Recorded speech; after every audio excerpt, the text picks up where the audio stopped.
Hello and welcome to today's podcast. I'm Susan Guthrie, your host, and today I have a special guest. In fact, I think I've known this guest longer than any other guest I've had on the show. I was thinking about it today, Tracy, and you and I have known each other since way back when I lived in Connecticut. We both lived in Connecticut for many, many, many years, but I'm very excited to have Tracy Malone with me today. Tracy is the author of a brand new book. For those of you watching the video channel, Divorcing Your Narcissist, You Can't Make This Shit Up. And we know that you can't make this shit up. So first, Tracy, thank you so much for coming on. Thank you so much for having me. It is like seeing an old friend. I am so glad to be here. That's what I was looking at my calendar today, and I saw that we were taping, and I was like, we really go back. It's got to be 20 years, or I think it's more than 20 because you were my first divorce attorney, and that would have been 20 years ago. Okay, so there you go, everybody. You're in on the inside story there. Tracy and I have known each other all the way back when I was a much younger attorney, 20 years younger, and Tracy was going through her divorce, not with perhaps the person who gave you the lessons that then helped you to write this book, but started your journey along the way. And then you have gone on, since we both were in Connecticut, to go through another marriage, a marriage that did have aspects that we'll go into in this interview, but that has now led you to really be one of the leading voices in the world of surviving narcissist abuse, in the world of becoming, as you say, love the phrase, a survivor, because you are a survivor. You've been through the process. You're not just in this world talking about theory. You are in the world of dealing with narcissists, divorcing narcissists, protecting yourself from narcissists, thriving after narcissist abuse because you've lived it all. So I wanted to kind of start there. I told you, I read the book, and one of the things that really jumped out at me, which it's hard to get somebody's attention when it comes to the dedication. But I was reading the dedication. First off, I want to say thank you. I wrote a few tips for the book, and I'm very grateful to have been included. But your last dedication was to your abusers.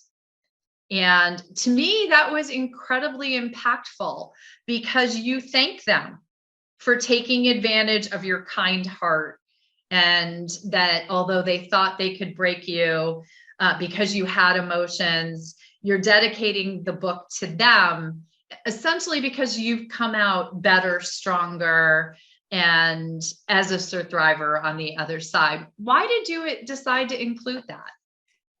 Because I'm releasing them. I'm like, it doesn't hold any power over me. And it's sort of it's not a forgiveness, it's a letting go.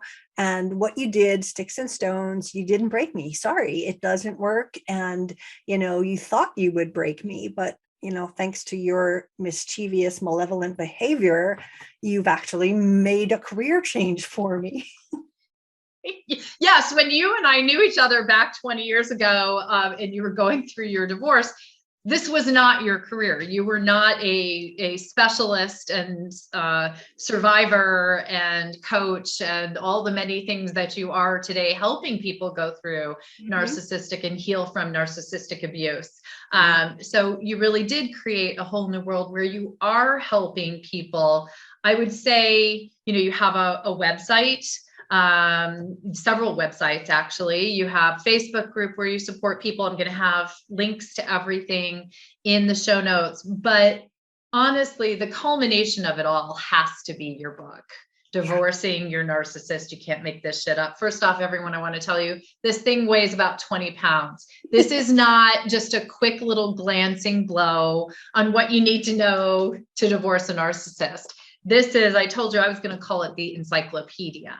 If you need to know it, it's in here. This is a very comprehensive book with not just what you need to know and what you need to know about it, but you have so many real life examples in here, including your own, but many others. Where did those come from? Well, we used to have a form on my website to submit the tricks that were pulled on you. And I would tell you that there was over like 1,100 that came in, and we gathered them from my Facebook group and sent them there as well. And they would write like documents 4 pages long without a period, without, like, they must have been doing it on their phone. No paragraph breaks. And we were like, oh my God. So I would be like, okay, this one was a trick to kids, and this one was this. And I just kind of had to break them down and just identify what was the point that they were getting in here. Yes, there's a lot of tricks, but I wanted to teach people that if they could turn off the electric after they move out, put the electric in your house. I wanted to kind of balance it with the lesson that that person who had that happen wished they had known beforehand. Right. So, And you do that beautifully in the book. You tell the story, and the stories are what people are going to read and go, oh yeah, or, oh, that sounds familiar, or, oh, I get that. But you follow each story up with the lesson.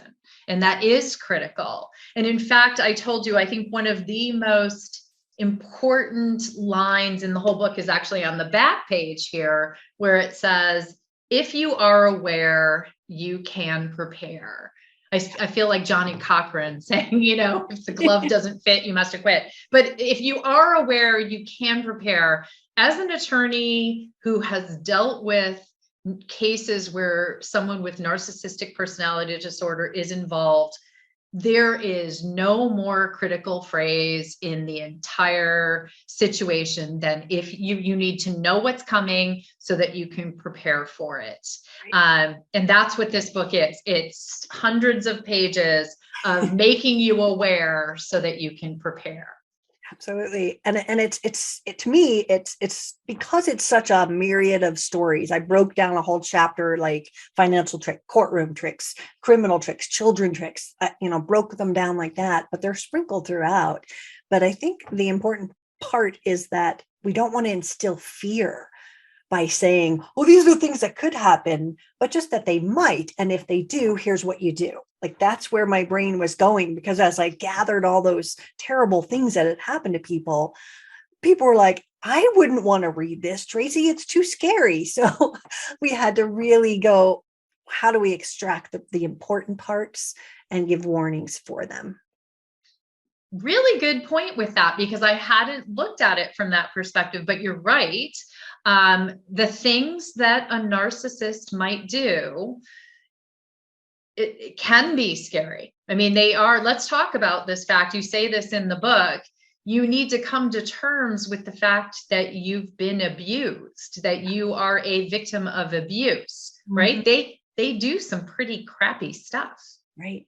And then when they come to terms and understand that they're a victim, it's a validation piece that helps them gain strength to get through the rest of it, right? If you're still like in denial about what happened and no, they love me and sure felt like love, but actually no, right? So if you get to that point of that validation, then it takes some of the personalization out of it. Like, why are they doing that to me? Oh, they're doing that because they are going to do that. I should expect it, right? That's such a big part of like identifying. I started the book with, you were a victim. You have to understand that. You don't want to live in victim. Nobody wants to live in victim. You're here 3 years later going, you haven't healed. But to grab hold of the next level is to understand what was being done to you.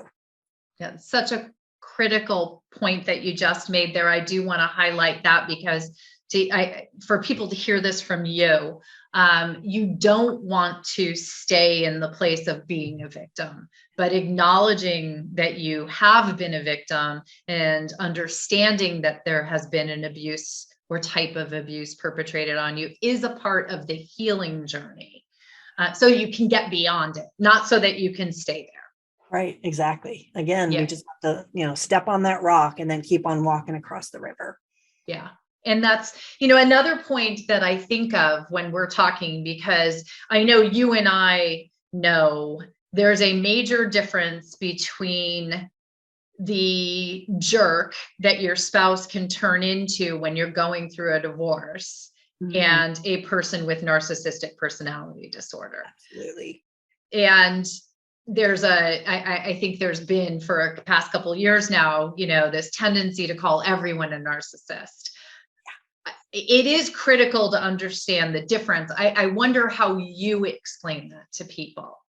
Well, there's a cruelty that happens, right? They have no moral compass. So you're questioning things that they're doing that in your wildest dreams, you would never expect them to have done that, depending on how your marriage had been. Some are rocky and crazy the whole time. Some really get amped up when the divorce papers go in play.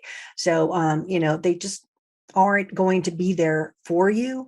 They're going to do things against you, from hiding money and assets and stonewalling and, criminal charges and projections. They're stealing and they're accusing you of stealing.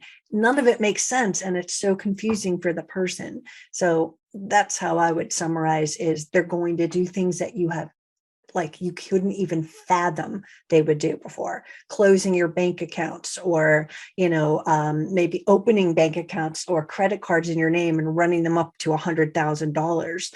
Like, who would think someone they've been married to for 40 years would do that, right?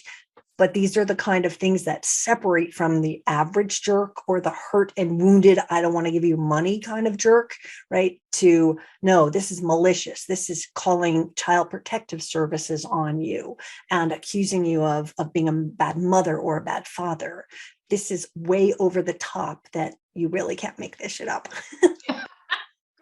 Great point with that. And I do think, going back to your catchphrase, if you're aware, you can prepare. One of the really important points of having a book like this, having this understanding of what's coming, and these little, we'll get into some of these tricks you can expect. But when you are unprepared, the person who's on the receiving end of having the police called on them, you have this happen to you.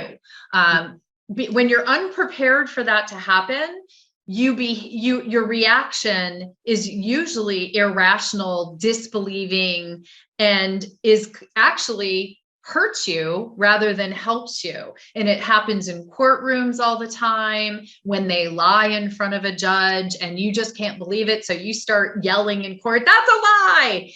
Guess who looks like the crazy person in the courtroom? Exactly. They did that on purpose. It was orchestrated, and they know what buttons and what triggers to push to get you to point. And then usually they record it. If it wasn't in court, then they just show all your friends, "See, I told you she was crazy. Look how angry she was." Well, the part where they angered you isn't in the recording. So, right. Or like in your case, they've gone through and cut out all of the parts that didn't help their case and gave the police only the parts of the tape that. Exactly.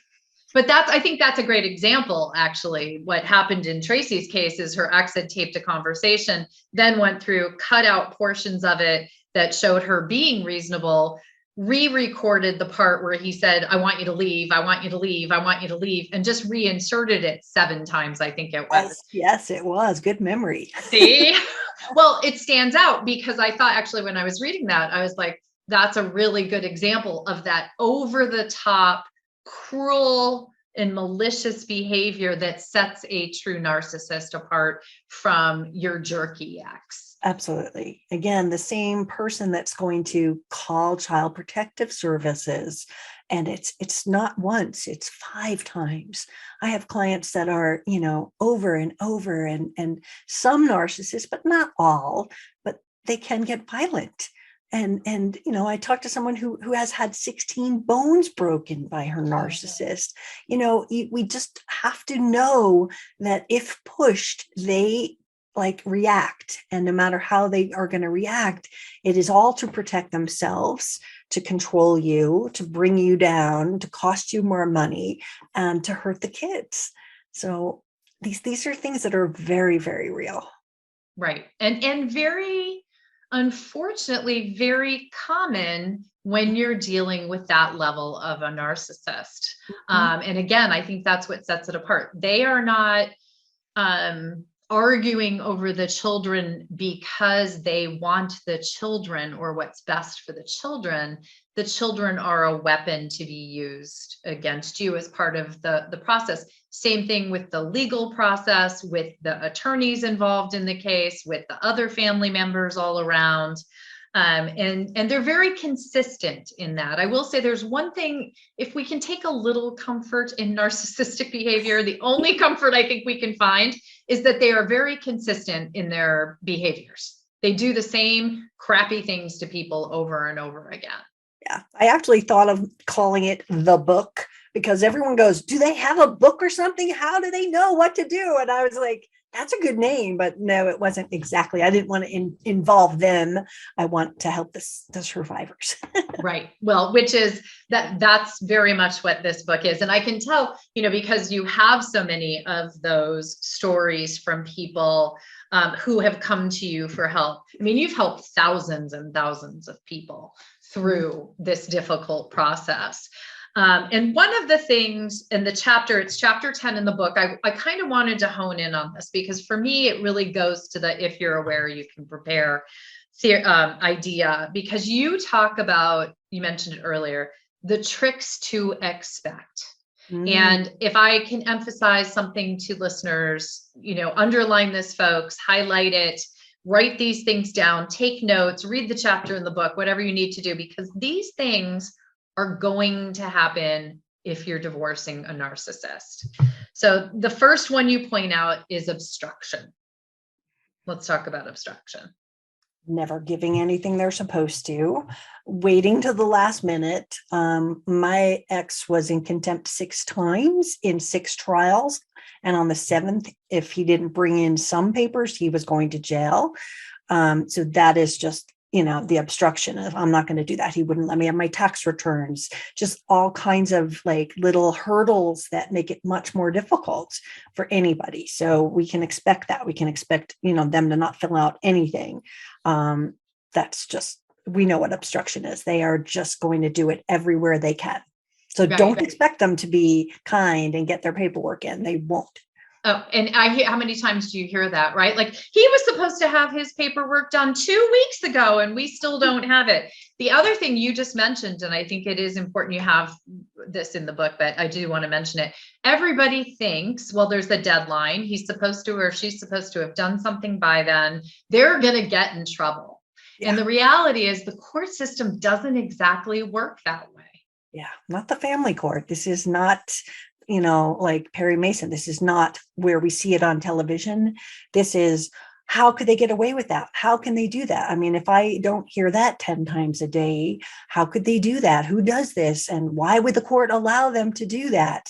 But they just keep coming back like rabid dogs. They just do.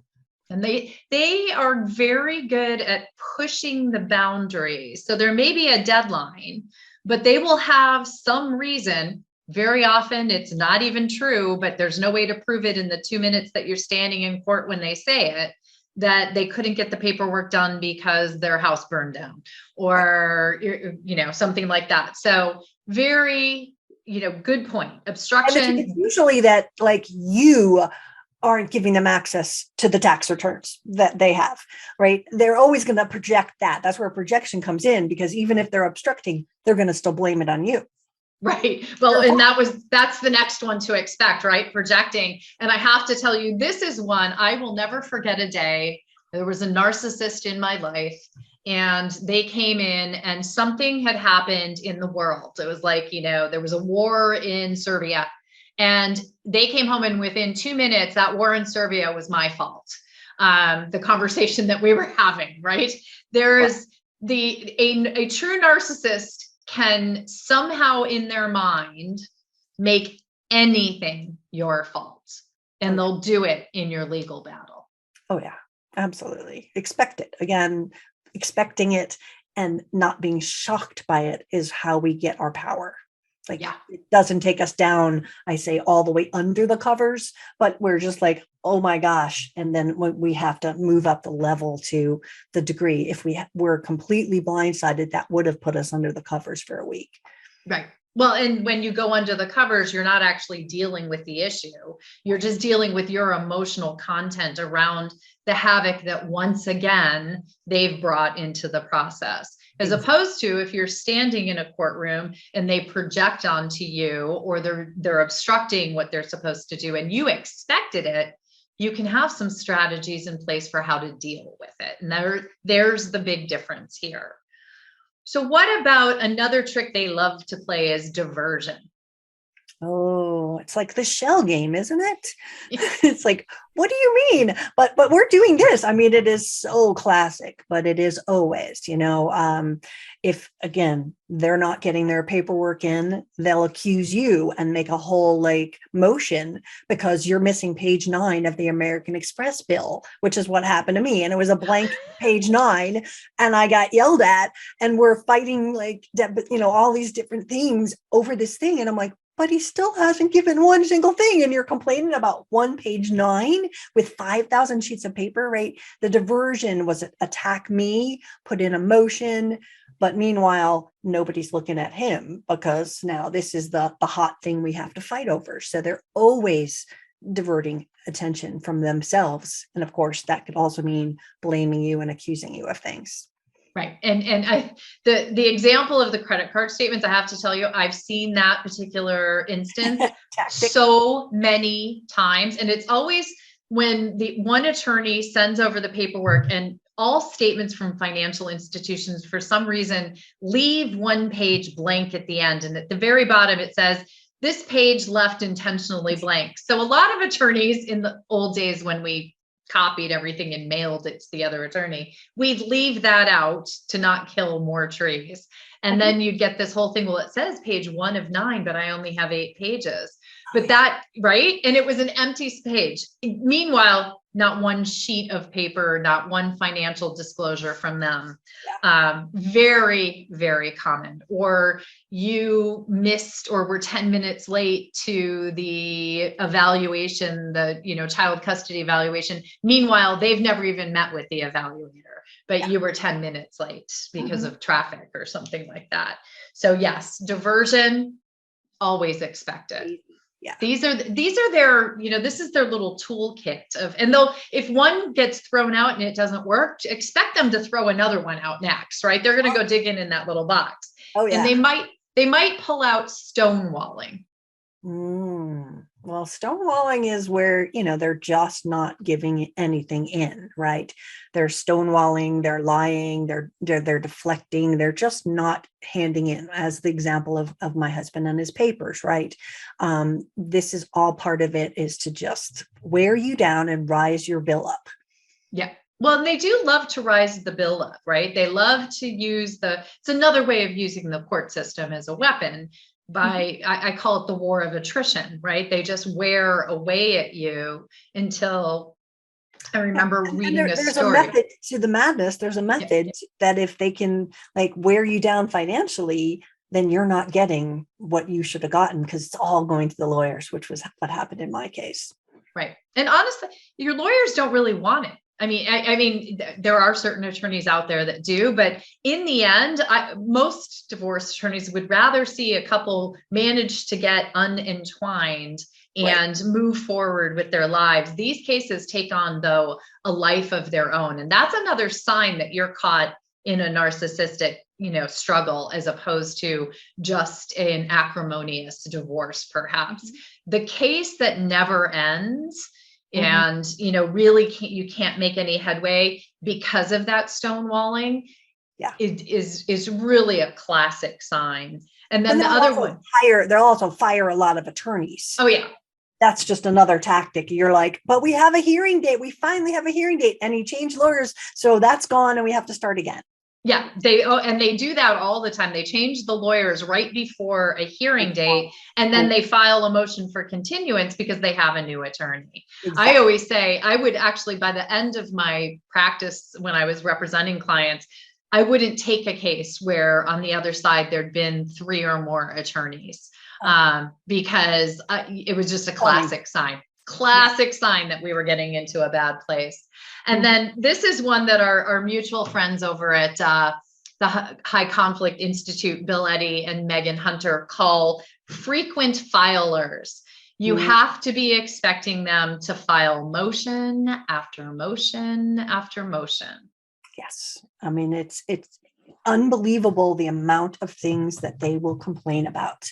And again, they're mostly petty, nothing that makes any difference whatsoever, but they're just throwing that again, raise your bill. The tactics and the strategy behind it is, we'll throw all the stuff at the wall and see what sticks. You know, if you're sitting here playing catch up to defend yourself about you didn't steal this, or, and you know, whatever it was, you're sitting there backpedaling and they're just watching and laughing.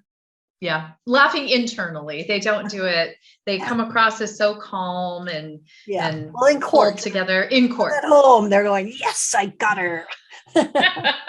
Well, and those motions and all, one of the other things about that is, and I've told clients for years, you know, motions for the most part are still filed on paper, even if they're e-filed with the court. We still have to print up a written motion. So I always used to say to clients, paper won't refuse ink. So they can say anything they want in those motions. And there's usually not a ton of repercussions if what they put in there turns out to not be true. But meanwhile, you're spending a lot of time and energy instead of being focused on what you need to pursue, what your goals are. You're dealing with their allegations and their bullshit that they're throwing at you. Excuse my French. Yeah, I couldn't take it anymore. Came out. So one of the things that I know you've talked about and you talk about in the book, and this is something that most people, most of the authors that I know, most of the experts in the realm of high conflict or narcissism don't make this distinction. I think it's a really important one to make, is the difference between how a wealthy or well-heeled narcissist will come at you as opposed to one who has less resources behind them. You call it the difference between a rich and a poor narcissist. Yeah, I had to put that in. So I list the overt, the covert, the malignant, blah, blah, blah, you know, all the different types of narcissists.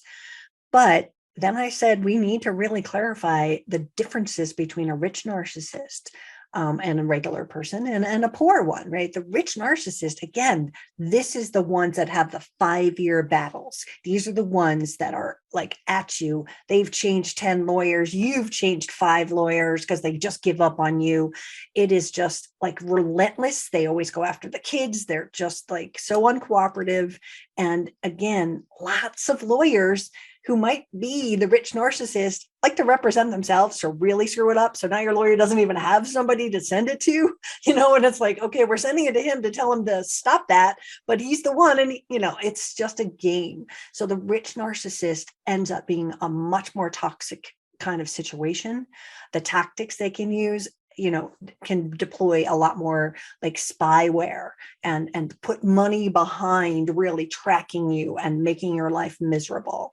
Whereas on the other hand, if you were married to someone, like let's say you had a house before, they will come after you and never stop. I had a girl that was in one of my groups for a long time. She was married for 2 months and they bought a house, and after 2 months, he called the police, had her arrested because she was reaching for the pot of coffee and he said she was going to hit him with it. And she got arrested, got kicked out of her own house that she had bought and put all the money down on. And it was a year divorce because he wanted her house. And like, it was, you just can't make that up. Like she was married for a total of 4 months before she asked for the divorce. And yet he's going, no, I deserve it. I do it. I do this. He conned her into getting on the joint checking account early. And then when she made the deposits on the house, it was joint money, even though it was all her money. So very complicated. And again, the poor narcissist is out there like you are just meat, and they are searching for who they can get money and assets from. Half from you and half from the next one is a good living for them. Right. And that's something to be aware of. I mean, they are very motivated by meeting their own needs. And you very well might be sort of the next ticket on the gravy train, so to speak. And so flip side of a more well-heeled or more, a narcissist with more wealth or more resources. And let me point out, very often those resources are not theirs. They are their families or their other supporters, because they're also able to bring in these people. They can trust me, I've seen this, attorneys into thinking they're the, abused victim, and attorneys will come in and fight the fight for them without getting paid full fees and all that. So you can see a lot of different ways that they are able to manipulate the situation. Expert witnesses, like, yes, lots of rich people call in like 20 different doctors to tell them that you're crazy when you've never met any of the doctors, right? Yes. How could you do that? I mean, hello. They listened to one doctored tape of a conversation that you almost participated in, and they've diagnosed you. Copy, right? Yeah, that one. And then they're like, yeah, that's mean, but no basis. And they do hire a lot of expert witnesses, particularly if there's children involved, just for, just to get you. Yeah. Well, there is an overriding goal to get you. Yes. But there was one other thing I wanted to ask you about, because I think, I've mentioned to everyone how, this is a book, solid, lots of information book, but the one phrase you do not use in here, and I was so happy to see that, was that you do not in here anywhere say you can beat your narcissist. Yeah. Because there's a lot of people that are experts out there that use that phrase. Mm-hmm. Use these 3 words to beat your narcissist or whatever. If you focus, I've always believed, if you focus on beating a narcissist, you are never going to get out of the battle. No. And again, every case is different. Just like every recovery is different, every narcissist is different. They do overlap and all the behaviors sort of seem the same, but it's going to be a different battle. And, there's no 3 words. There's no nothing. You have to have good representation. You have to do the legwork. You have to find the truths of the lies. And you have to defend yourself. And it's simple as that. So, I didn't want to give them hey, here's a 1-click thing. No, it's a lot of work and it's going to suck. There's no way around it. But I appreciate, on behalf of everyone who reads this book, that you don't say that, because that's like saying take a pill and you're going to lose 20 pounds. It doesn't work that way. It doesn't work that way. Yeah. This is going to be, a lot of hours on the treadmill and, counting a few calories before you're going to, the best I always think that you can hope is to get out as whole and as sane and as quickly as you possibly can. That is winning when you're engaged in a battle with a narcissist. Exactly. Just to get out with something and get out with your peace of mind, because you can rebuild. I did. I got out with nothing. And, I got some bookcases, I got furniture. Who the hell cares? I don't care. Everything else, my retirement, my life was gone, and you can rebuild. And that's what's important, because this is a dangerous game, and it's not something you signed up for when you got engaged. I heard the greatest quote last week. You ready? Yeah. Marrying a narcissist is all about the ring. First, there's the engagement ring. Then there's the wedding ring, and then there's suffering. I saw that on your Instagram account, and I said, "Oh, that's awesome, a classic." By the way, go follow Tracy on Instagram, because she's got some good ones on there. It's at Tracy A. Malone. So go and give her a follow. I'll have all of your social media handles in the show notes. But now, I know this may seem like a flip for my listeners, because we just talked about there is no magic pill for this, but there are some top tips. There are some things to keep top of mind. These are not going to magically solve your problem, but what are a few of the things that you would want people to know and to keep in mind as they're going through this? Well, I think some of the biggest mistakes that are made in a narcissistic divorce that don't stop the post-divorce abuse are laying out a lot more details. A normal lawyer is going to say, you get them Christmas this year, you get them next year, back and forth, you're done, right? But with a narcissist, and I have examples of this in the book, like that Christmas, well, it doesn't say when I have to bring them back. And in the book, there's an example where the husband, in this case, kept the kids for 2 weeks because it was Christmas break and it didn't say. So the mother's freaking out, calling the police. How do I get my kids? And they're like, ma'am, it doesn't say when he has to bring them back, right? Every single detail, if they're supposed to sell a house, that's in the book too, sell a house and give you money. And it doesn't say by when. I've been in contempt of court hearings 2 years later, and that motion to comply, blah, blah, blah, they spent $20,000 before they even walked in the door. If it had said within 60 days, he has to have this done, now he's in contempt. And that's one thing. I have this thing in the back of the book, well, in the book, that in the gray areas of your divorce decree that I call the what if they don't clause. And it is simple that you add in every normal document says both parties are responsible for their legal fees. And we went one step farther and said, but if either party doesn't comply with all the stuff above, then they will be responsible for the legal fees of the other party. So if they don't sell that house and give you the money, if they don't bring the kids back and it's labeled that they have to be back by this, now they're in contempt and you have a different battle. And especially if they're going to pay the legal bills, it's going to put a curb on that substantially. Yeah, those words, that specificity and detail, I will say that is something that is what you want to be looking for when you're looking for an attorney to help you through this. An attorney who understands that level of specificity that is needed, that's one sign. Ask an attorney when you're interviewing attorneys. You know, I always call it the loosey-goosey language. Well, you have Christmas in even years and you have Christmas in odd years. That's loosey-goosey language. It's actually not good in any agreement, in my particular opinion, because it doesn't give a fallback to anyone, but it's especially inappropriate in a narcissistic divorce situation because it's just leaving the door open for ongoing conflict and abuse. Absolutely. And another thing is not planning for the age of the children. So yes. Often I see, well, my kid's only 5, so we've got preschool stuff in there.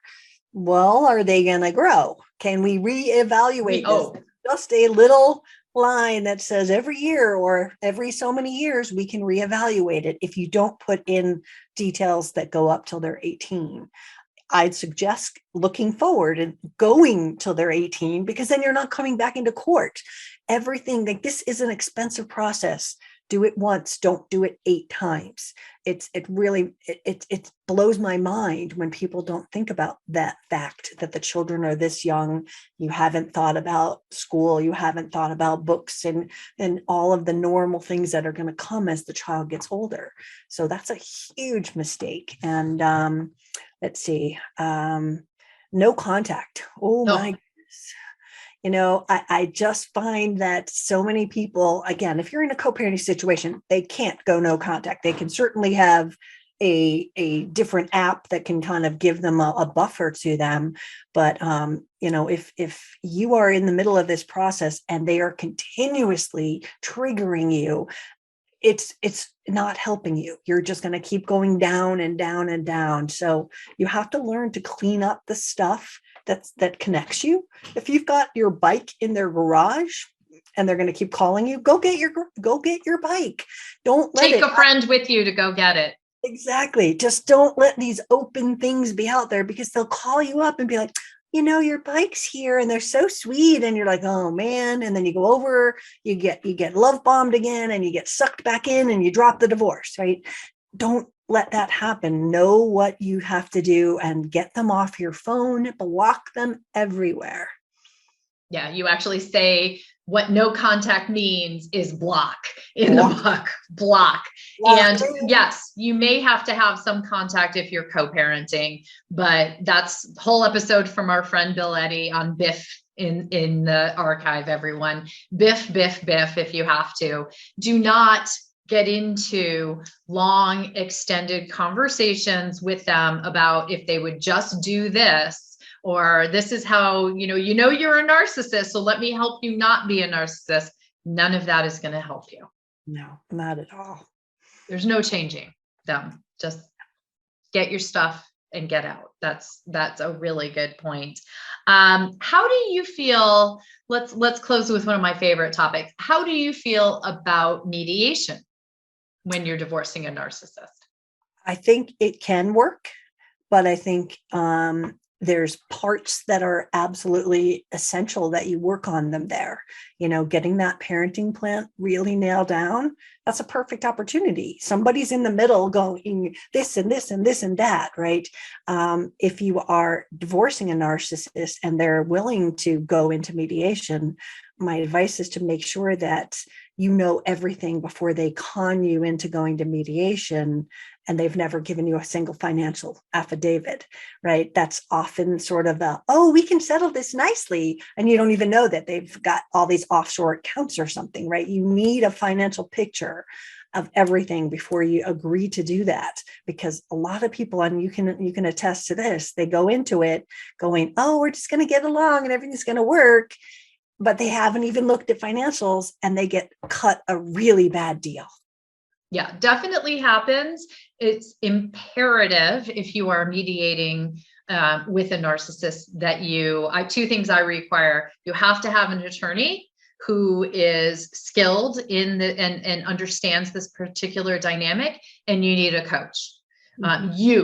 The person who is the victim needs to have a coach to help them get through the mediation process, because without that coach, they are going to get lost in the process. They are not going to understand the nuances at play in that room or on that computer screen, which is where most mediations are taking place these days.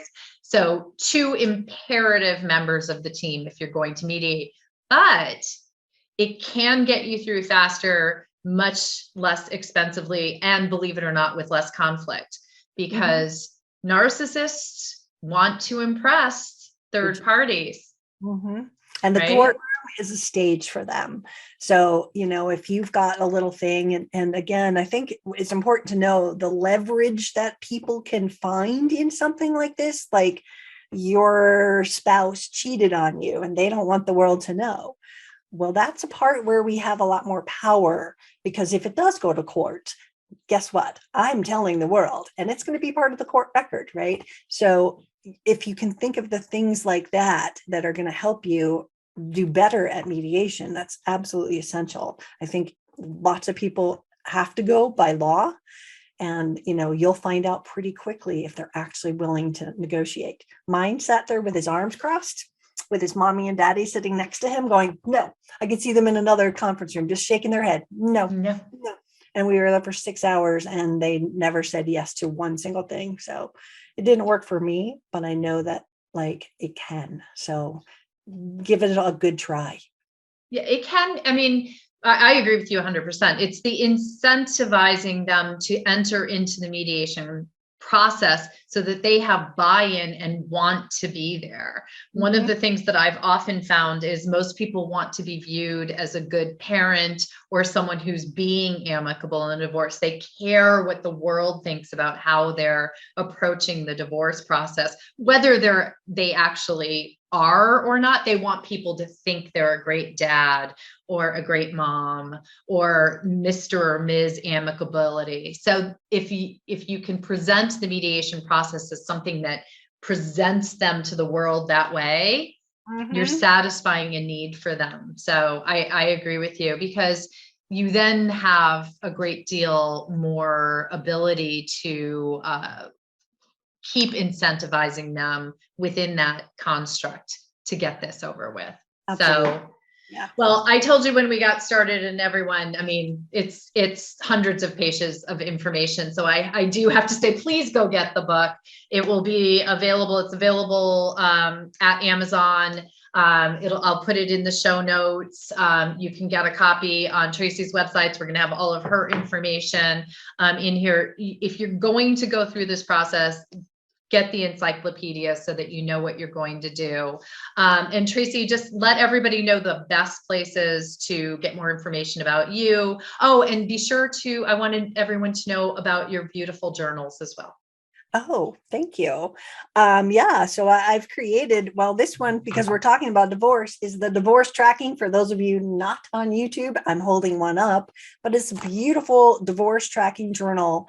I have a toxic parenting tracking journal, a tracking abuse journal, and it has a little page of instructions and then all the blank pages. But it's just like, if you're out on the road and you're at the schoolyard and they haven't picked up your kid yet, like, start to record that, take that notebook and keep track of the lawyer conversations, the mediation conversations, keep track of everything in journaling, because it really will help you heal, for one thing. The other ones are tracking anger, tracking your fears, like getting rid of and releasing your triggers. Like, those are the power that help you heal. So those are what I made. I made 16 of those, and there's like 10 more that I'm hoping the samples come today. So they'll be out soon. Love that. And I will tell you, a good attorney is going to tell you to be journaling things like the parenting lapses and that sort of information. So it's helpful in a myriad of different ways, both emotionally for you, and they're gorgeous. So for those of you who didn't see it, I'll have a picture in the show notes. But so best websites to reach out to you, best ways to get in touch with you. Sure. So my main website is Narcissist Abuse Support, not narcissistic. Someone else had that. So narcissistabusesupport.com. And on there, you can find all the links to all my social media, to my Facebook group, which has about 15,000 members. So middle of the night, you have a problem, get on there. There's someone in the other side of the world that can sit there and support you. I have an admin in New Zealand, so she's up when we're sleeping. So there's always someone there that can give you help. Don't try to do this alone. I have lists of every support group that we can find, and we recheck every single month, state by state. So if you're in Florida, look up the Florida groups and get some support and get some help and validation. Most support groups are free, so don't do this alone.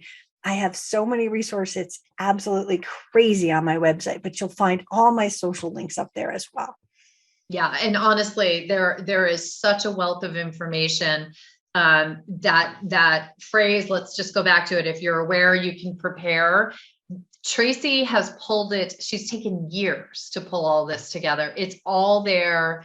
It's a rabbit hole you can go down, but it's also, this is one of those rabbit holes where you're actually going to pull together really valuable information and support. I really love that you have the, support groups all compiled together. Legal aid for every single state. Like, here's all the legal aid associations for your state, domestic violence agencies and shelters. So there's everything that you could possibly imagine that's going to get you through this process. And the book has its own little separate world. Like, if you go to the book resources page, boy, we've gotten everything. Can I record my spouse? Well, here's your state, yes or no. Look at it, right? Yeah. Don't just record, make sure you know the law. I have every parenting guidelines for every single state. If you are in a custody battle and you have not read what your state guidelines are, you're going to get gaslit by your narcissist that you have no rights to the kids. You're a stay-at-home mom. You're not going to get anything, right? Look at the resources and know your rights, because your lawyer's not going to go look that up. Find it, and you'll find it on my site. It's so important. There's no situation where knowledge is power is more true than in this situation. And so when you're feeling powerless, the book, Tracy, all of her resources, that is where your power lies. That's how you get through, and that's how you get to the other side to be a survivor like Tracy. So Tracy, thank you so much. I'm so pleased that you were here today. And again, please go get the book, everybody. Thank you so much for having me.